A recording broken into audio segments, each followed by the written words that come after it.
देखिए, पिछले 12 साल से जब से मोदी जी बने हैं, केवल छात्रों से, नौजवानों से, बेरोजगारों से वादे किए जा रहे हैं, लेकिन उन वादों पे कोई काम नहीं हो रहा है।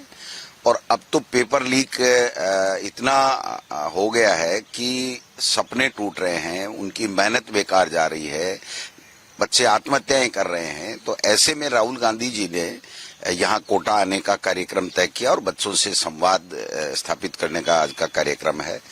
2024 के अंदर लोकसभा के अंदर भी राहुल गांधी जी ने कहा था कि आप नीट पे चर्चा कराइए मोदी जी, और नीट का पेपर लीक हो रहा है। 2025 में पेपर लीक हुआ, 2026 का फिर पेपर लीक हो गया, बच्चे आत्महत्याएं कर रहे हैं। मेरे सीकर में भी एक बच्चे ने आत्महत्या की है। अनेकों बच्चे जो है वो डिप्रेशन में जाकर के और मौत को गले लगा रहे हैं, लेकिन ये मोदी सरकार सुन नहीं रही है। तो ऐसे में राहुल गांधी जी ने तय किया है कि मैं नेता प्रतिपक्ष देश के युवाओं के साथ में जो मोदी सरकार अन्याय कर रही है, जो उनके साथ में वादा खिलाफी कर रहे हैं, उनके सपनों को तोड़ा जा रहा है, उनकी मेहनत को लूटा जा रहा है, और तो उसके लिए आज राहुल गांधी जी आ रहे हैं।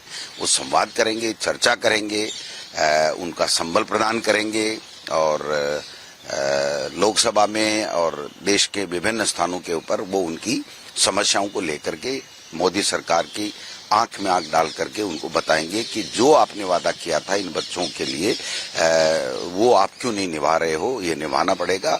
जब राजस्थान की सरकार 5 साल हो गए थे और 2023 के अंदर जब चुनाव हो रहे थे, तो यही देश के प्रधानमंत्री मोदी जी यहाँ आकर के बच्चों को भ्रमित कर रहे थे कि राजस्थान में पेपर लीक हो रहा है, अगर मेरी सरकार बन गई, आप बनाइए बीजेपी की सरकार, तो हम लोग इस पेपर लीक को नहीं होने देंगे। और दुर्भाग्य है कि भाई 2024, 25, 26 तीनों नीट के पेपर, और नीट के पेपर आउट कौन करा रहा है?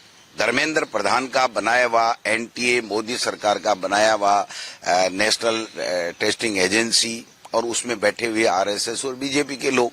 और धर्मेंद्र प्रधान इस्तीफा नहीं दे रहे हैं, जिम्मेदारी ले नहीं रहे, मोदी जी एक शब्द बोल नहीं रहे।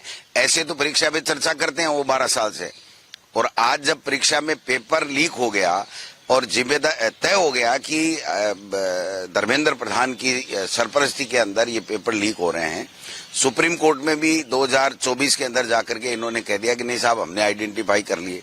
खुद धर्मेंद्र प्रधान ये मान रहे हैं कि एनटीए का जो सिस्टम है वो ठीक नहीं है, तो फिर जिम्मेदारी लेगा कौन?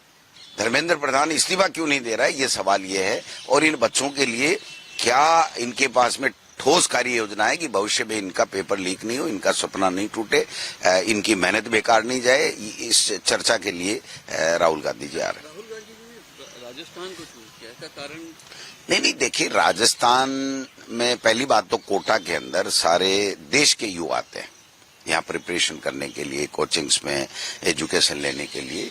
दूसरी बात, जो पेपर लीक हुआ वो भी राजस्थान से हुआ, फिर एनटीए से हुआ, बट यहाँ से निकला है।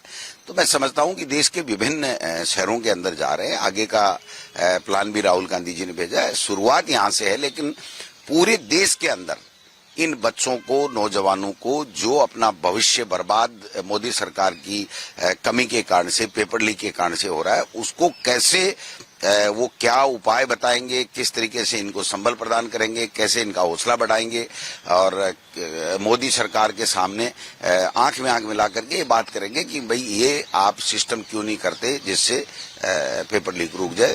कल से एक चर्चा चल रही है, तो 2 तरीके की चर्चा है। उधर से बीजेपी की तरफ से ये कहा जा रहा है कि क्योंकि अब 21 तारीख को एग्जाम है, उससे पहले बच्चों के साथ ये तो कोई एग्जाम रोकने थोड़ी है भाई। एग्जाम है, अच्छी बात है ना।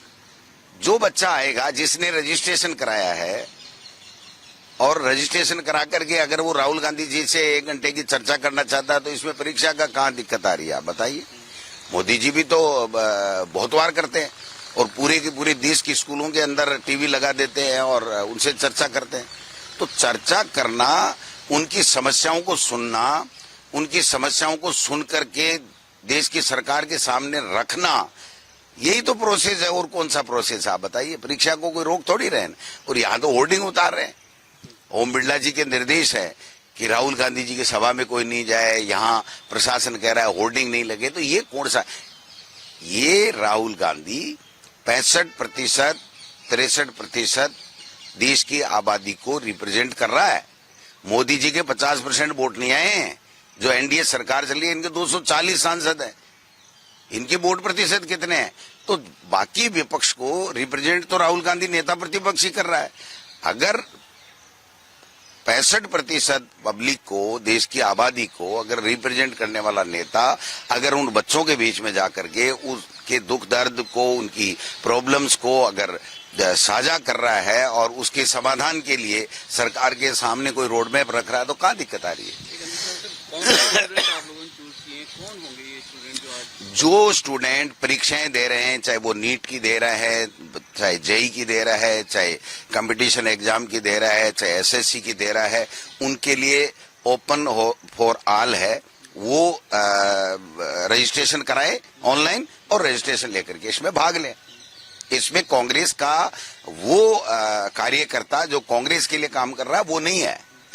ये केवल और केवल स्टूडेंट्स जो इच्छा जाहिर की है जिन्होंने कि हाँ, हम राहुल गांधी जी से हमारी बात रखना चाहते हैं, हमारी प्रॉब्लम्स को शेयर करना चाहते हैं, हमें राहुल गांधी जी पे विश्वास है, हम उनको सुनेंगे, उनको भी सुनेंगे और हमारी बात भी सुनाएंगे, तो वो लोग आ रहे हैं। पहले राहुल जी का ट्रेन से आने का प्लान था, तो क्या कुछ चेंजेस? ट्रेन से था, लेकिन जो पीछे का ट्रैक रिकॉर्ड इनका बीजेपी का है वो खराब है कि एकदम नेक टू नेक था।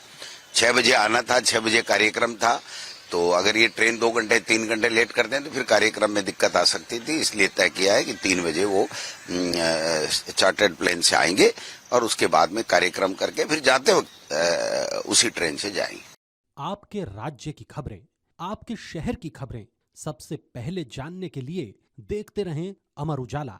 चैनल को सब्सक्राइब जरूर कर लें और पाएं हर अपडेट।